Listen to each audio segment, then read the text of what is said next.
Hello, my name is Loïc and I am a drag queen from a small town in France. Hello, my name is Oliver and I'm a trans guy who make videos about LGBTQIA+ people where they get to talk about anything that they want that somehow relates to them being queer. I'm currently traveling around Europe by train, and in Marseille, France, I met up with Loïc. So my name is Loïc, I'm French, I'm 29 years old and I'm living in Marseille, south of France.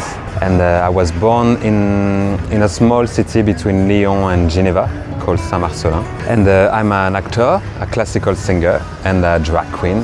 Loïc wants to talk about his journey from growing up as the only queer kid in a small village to finding his passion, drag. But let's start from the beginning. So as I said, I grew up in a very small town and I was the only queer kid in the area. And I think when I think about it today, it's like I always been hiding myself in my emotions and my hobbies and the thing that I really like, just to blend in the society and to blend at school. And to go back at the beginning, when I was at school, I was always trying to be surrounded by boys, because if you were only surrounded by girls, people were saying like, he's maybe gay. So I just wanted to blend. So I was, even with the relationships of the people around me, I was lying, always lying. At 16, he left the village.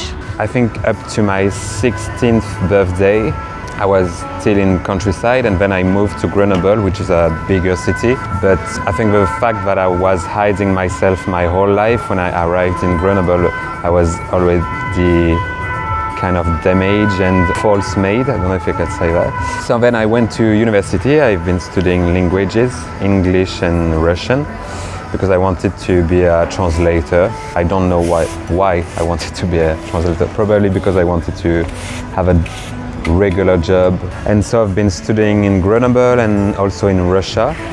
I went to Russia, I was living in a family there and going to university. I was 17 and it was really the time of my life I was realizing that something was very different about me, about being queer, and feeling these emotions in Russia was really hard, because I understood that being me there was forbidden and I couldn't exist in Russia, so it was very, very hard. So after this trip in Russia, I decided to quit university and to go live in London, and I was exploring myself. I was working in gay bars, and so I was surrounded by gay people and drag queens, and it was very nice, but I was still hiding. I was just happy to be surrounded by this queer community that I never experienced it before. After about a year in London, he came back to France. Then I came back to France and I was still working as bartender, but in luxury hotels in Courchevel, Paris, Lyon, Saint-Tropez, everywhere. But I was still kind of not happy with what I was really deep inside. I was still looking for what would make me happy.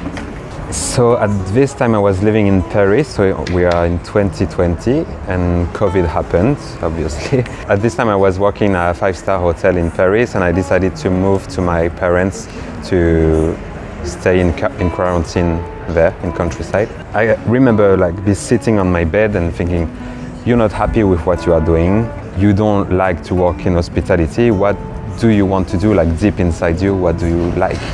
So I was very lost at this time. After that, this summer, after COVID, my sister mother passed away and we were very close. She was my second mother. It was the first time that I experienced death and grief and sorrow. And it was very challenging. And at this time I felt life is so short, everything can disappear in a second. And Loïc, you're not doing what you like, so shake yourself up, And during this summer, I went to Sicily with my best friend for a week for a holiday. And there I met my boyfriend in the street, love at first sight. And when I saw him, I knew that he's going to be my boyfriend. And so then we came back to France and we decided to move to Marseille. He's an artist, he's a dancer. And I think in a way he understood that I was not doing the things I really wanted to do. So he pushed me to auditions for drama school in Aix-en-Provence. And I got the audition. I was a drama student, I was 26, and I was so happy to be finally doing the thing that I am deep inside, and just be myself and express myself like the way I really wanted to do it. During this 1 year in drama school, there was one specific class that spoke a little extra to Loïc. We had a training about femininity, like exploring your femininity inside you. And this training really talked to me. Like, we were exploring the pieces of Copy. He's a writer from Argentine. And at the end of the year, we did a show, and I was doing a drag queen persona.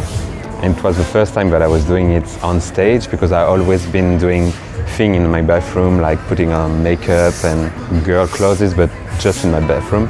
And this time it was on stage. And I think that when I went on stage, something just clicked, and I was like, oh, this is what I want to do, like this is the thing I want to do. So after that, I entered the classical music school in Marseille called the conservatory. And at the same time, I was doing things with theater companies, like jobs and things. And during this time, his drag persona was born. And yeah, I just created my drag persona, which is Don Giovanna.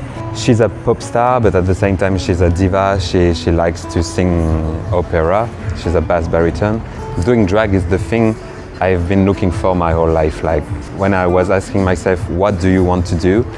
I always knew, I think it was drag, but it took me a lot of time, because I had to deconstruct everything that I built up, like, to hide myself. The first time I really went on stage as Don Giovanna, I really understood that something was here, but I didn't have to look for anything else. It was this, and it just makes me so happy, like, to have finally find the thing that I'm into. Even though the journey to get here was long and difficult, Loïc thinks that the journey is important. The journey is important, because maybe Don Giovanna wouldn't exist if I wasn't born in a small town and that I experienced all of this. But it was hard, like, it was a long journey to finally be able to express myself on my own. And I think it's hard to grow up in a small town when you don't have any role models that you can look up to. My family was alright. They were not homophobic, but they were not at the same time very accepting queer people. So yeah, when you have to exist and to develop yourself without anybody that you can refer to, it's hard. He has big dreams and hopes for the future. For the future, I would like to have my own show, like my own Don Giovanna show. It would be like a show between classical music and crazy lip syncs, and maybe some more personal stuff about this, like growing up, being different, being queer. And I feel fortunate because I'm French, and France is it's not forbidden to be gay like in Russia or anywhere else. But still it's hard, and it shouldn't be hard. It should be normal, because we were born like this. We still have a lot of things to conquer, to be accepted and to be just herself without being targeted. And finally, a message from Loïc to you, if you are a queer person who don't really know what to do with your life. If a queer kid is watching us now, I would like to tell him, like, just sit on your bed and reflect, like, what do you want to do, like, what do you like, what deep inside do you like, and even if you are ashamed of it, just embrace it, and there's nothing to be ashamed of. When I think about it now, I've been hiding in my room, like listening to Britney Spears and crazy pop stars, but only in my room, and I was so ashamed of it.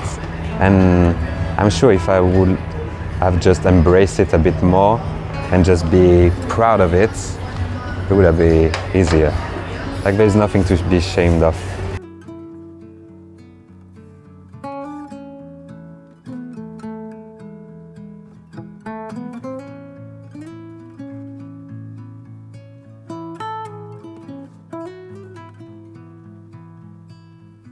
If you enjoyed watching that video, please like, comment, subscribe and share the video. I really appreciate you showing your love in that way. If you also want to support the channel financially, that's possible via Patreon, but really no pressure. See you next time!